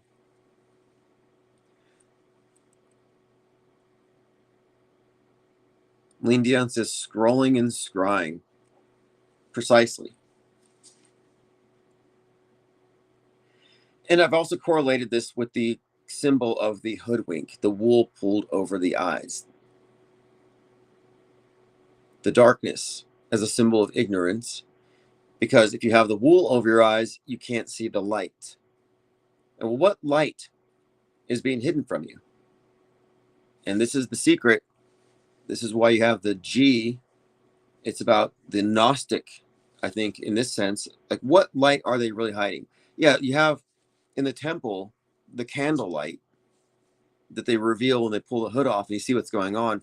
But I think if you look at the temple as symbolic of the mind, and I think that's what it ultimately represents, I think the light represents the inner light, that the masses are being kept ignorant of their inner light by who? What about by the servants of the great architect of the universe? By the servants of this matrix god, Saturn, Kronos, the demiurge, the ruler of this realm, the ruler of darkness, and his armies are here to keep people from recognizing their inner spark, inner divinity, their intrinsic connection to the source of all light and consciousness, which isn't going to be found in the religions, which, surprise, they serve the dark side.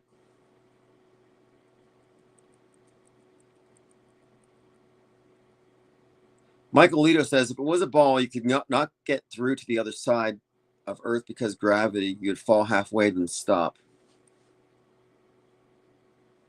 Yeah, I thought about that too. Like, would you really go all the way through? And people have done calculations. It's just a thought experiment. But I think it was originated by Lewis Carroll.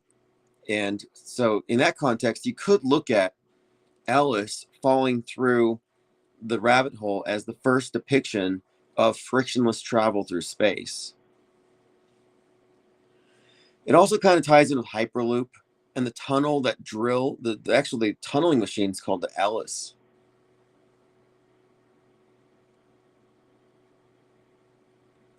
Jamarin May says, Tim, just curious, why do you think they waited until the CV rollout to unleash the mainstream AI agenda upon the world? Good question. I need to rewatch AI, by the way.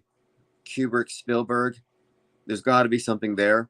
Because now we're seeing Spielberg's new movie, Age of Disclosure, coming out, and people correlating aliens with AI. So there might be something in that one. But yeah, so obviously it became mainstreamable because our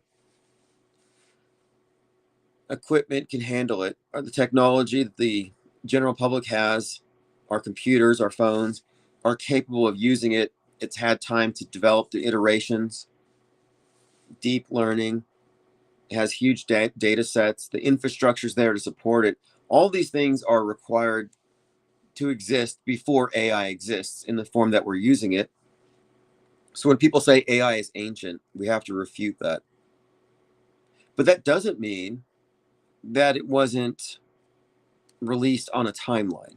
I mean, we don't know how much control there is over these things, but I would assume that there's a rollout to it as it relates to the public. Because we're talking about the media, essentially, and the decentralization of media. And this is all part of it. I mean, the phone is your direct connection to Big Brother at all times. If you don't have a smartphone, they're not going to be able to plug you into their attention economy and extract the most amount of loosh from you. We're all basically loosh cows.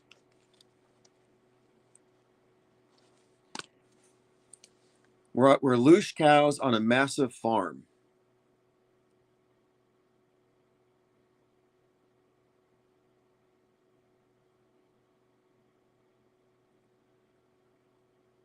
But again, AI is not going to be Hell 9000, but they want us to think so.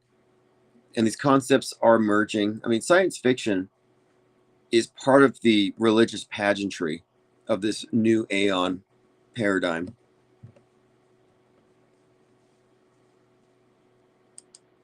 Okay, so we talked about Erica Kirk and Charlie Kirk. And again, this is crazy to me.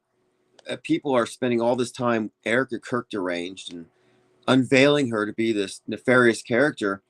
But at no point do any of them question Charlie Kirk. He's just pure as the driven snow. Naive. He got tricked by the bad girl. The Jezebel got him.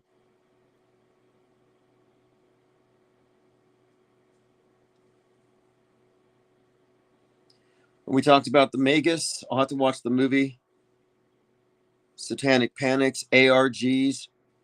Yeah, so ARGs. So Erica Kirk is the subject of an alternate reality game. Her and Candace Owens, who probably have a lot in common in real life because they're both psyop actresses. But they're not just playing roles, reading scripts because of what they are. And this includes Charlie Kirk and Nick Fuentes. They're agents in place. They're plants. And they have points of view that they promulgate and defend as polemicists, but they're just pose. They're parodies of extremism. But the people who are willing to look at Erica Kirk and say, hey, look, the evidence says she's just an actress who has connections to the deep state and Department of Defense. They're given this story that's very plausible. But you tell them Charlie Kirk was an actor, and they're like, no, he was a Christian who was saving America, and they took him out. Typical truthers, though. They're given these approved conspiracy theories. They follow the conspiracy rabbit trails, and they don't realize that they've been misdirected away from the truth. Jamarin May says, did you see the New Mexico government is doing a full investigation into the Epstein Ranch? Yeah, that's because of the Eddie Aragon thing. which I reference here. So if you don't know about this, I actually talked to this person a few years ago, and he's the one who told me about the 6-foot painting of Ghislaine Maxwell found at Zorro Ranch. But he's a local radio host, and he received a letter from somebody working at the ranch. And the person asked for a Bitcoin in exchange for information about where the bodies are buried. So that particular email that went to him was forwarded to the FBI tip line. So that got released. So people are reading this say, hey, there's girls buried at Zorro Ranch. Well, there's girls buried at Zorro Ranch according to an anonymous tip that this local radio host conspiracy theorist posted to the FBI after he supposedly got it from an anonymous person at Zorro Ranch. So I'm thinking chain of custody here. I'm leaning towards this individual is an operative, and he was promoting a propaganda psyop by posting a fake tip to the FBI, knowing it would be unearthed later as part of the growing myth building around Jeffrey Epstein. And the reason why I think that he's likely an operative and agent is I was introduced to him through somebody that I'm pretty sure is likely some kind of intelligence agent who was involved in truther circles and connected to people, connected to directly to people, involved in reality TV, and involved in the major limited hangouts that we see in conspiracy circles, from Sandy Hook to Flat Earth. So questionable people I'm talking about here. There's questionable people involved in this thing. It's not organic. It's fake grassroots. And if you're wondering, how do they create this body of evidence? It's not real evidence. It's leaked docs. So all the truthers are doing their busy work, sifting through these docs, thinking they're finding stuff and discovering things. And no, you're not actually discovering anything more than what was planted there as part of a rigged ARG. So I did see the New Mexico government's doing it. I considered going to Zorro Ranch. I would if I had the gas money. It's a long drive. Well, it's about 90 minutes.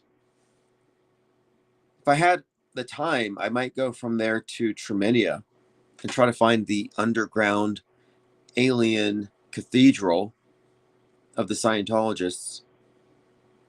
Would they let me back up to the surface? Like if I got in there and I saw what they have down there, would I be allowed back onto the surface? Or would I be a slave to Zeno or Xenu? Riley 05 says leaked docs can be made in an instant with AI. Well, I don't think these were made with AI though. I think so you're talking about the leaked docs that we're examining. They're timestamped. There's headers. These aren't really actual emails. The assumption truthers have is that these emails reflect things that were really happening and that these aren't just sort of role-playing emails. Because that's what I'm contending here. An ARG is a role-playing game. Fake people, fake victims, fake scenarios. People get involved. I'm going to do more research into the matter here of ARGs and this Skippy video. I'll put out a conspiracy vetter on it. In fact, I'm going to be working on conspiracy vetter, sort of my side project, but I'm going to be putting a lot of time into it this week. I want to release the first couple just to get the format. I have Canva finally. I've been waiting for Canva Premium to be able to produce this, and I think if I put time and energy into it, like I used to with South Pole, I think I might have a platform for the IPS that does better than the live streams. Lean Dion says the 3 million is apparently only half too. Right. And it's not even 3 million emails. It's like PDFs and anonymous tips. It's the anonymous tips that I don't trust. The FBI says, oh, this is an anonymous tip. Nothing substantiated it. So the truthers see this and they say, FBI is covering it up. It's like, no, it could be PSYOP shitposting. And I've read some of these emails, and I find them all to be kind of the type of stuff you'd expect a bunch of writers to make up. Like, what will trick the truthers? Well, what won't? But I mean, they're writing for an audience. It's kind of clever, but over the years, they've amassed a substantial pile of information. And if there was anything significant, anything damning, don't you think it would have been leaked by now? This is the second time they've brought out the same content.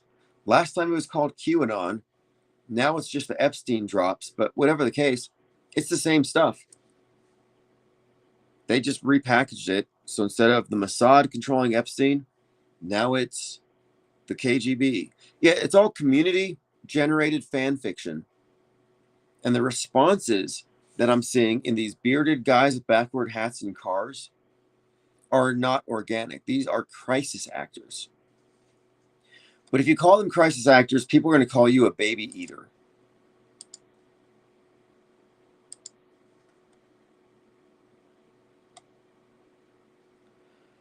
All right, we'll continue this conversation tomorrow, and we'll be in the Discord server.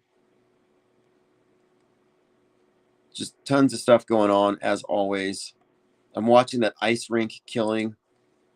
Again, it looks real, doesn't mean it is real. I'm trying to find out if there's any drills that happened around that time.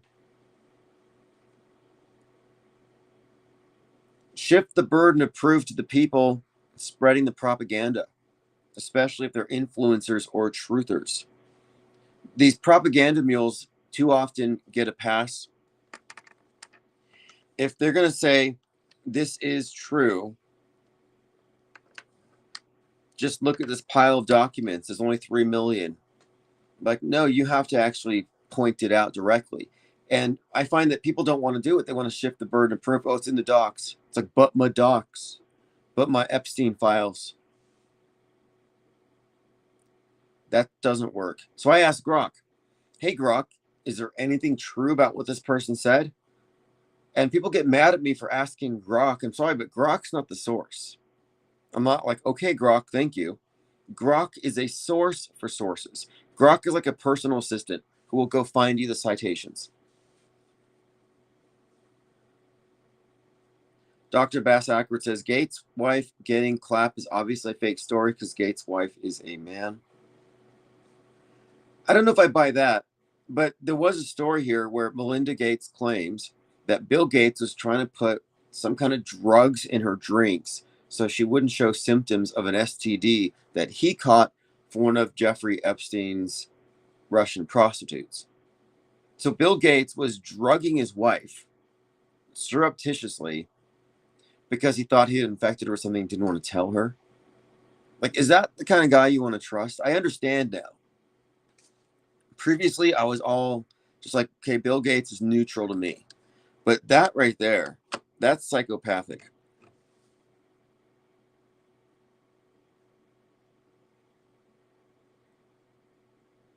But the ice thing, yeah, somebody brought up the ice thing.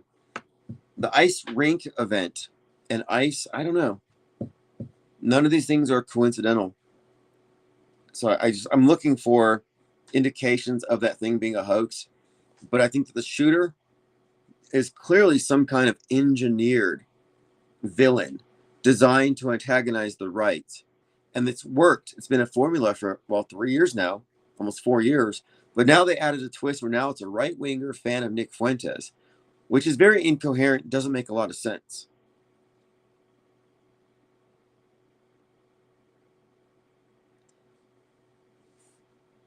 Yeah, I don't believe the Bill Gates is a woman thing. I mean, the inverted thing. I don't really buy into it. I think that might be more noise. The problem is it's an unfalsifiable theory. And I think we need to really question, and I'll be dealing with these things one by one in Conspiracy Vetter. And Conspiracy Vetter isn't me saying this conspiracy is fake. It's me analyzing them impartially, like Snopes. The idea here is let's just see what the best versions are on both sides. But if it raises more questions than it answers, then it's probably not even a viable theory. But if nothing can prove it wrong, then it can't be taken seriously. And some of these conspiracy so-called theories don't pass that litmus test. If no information can prove it wrong, if it's right no matter what, it's very questionable. And the people who are in the camp that like Trump's a woman and stuff, I don't think you can separate that conspiracy theory from a certain religious framework. But like I said, I'm going to be dealing with these conspiracy theories one by one. I'm going to try to stay up tonight and get the first one done so I can release it tomorrow. I've already written the script out for the first 2 episodes. Anyway, thanks for the comments. I'll be in the Discord server. Subscribe to Substack if you have not. And I'm going to test the phone systems out so I can turn them back on. But I want to hear it first before we go any further with that. All right, have a great evening. Thanks for your comments.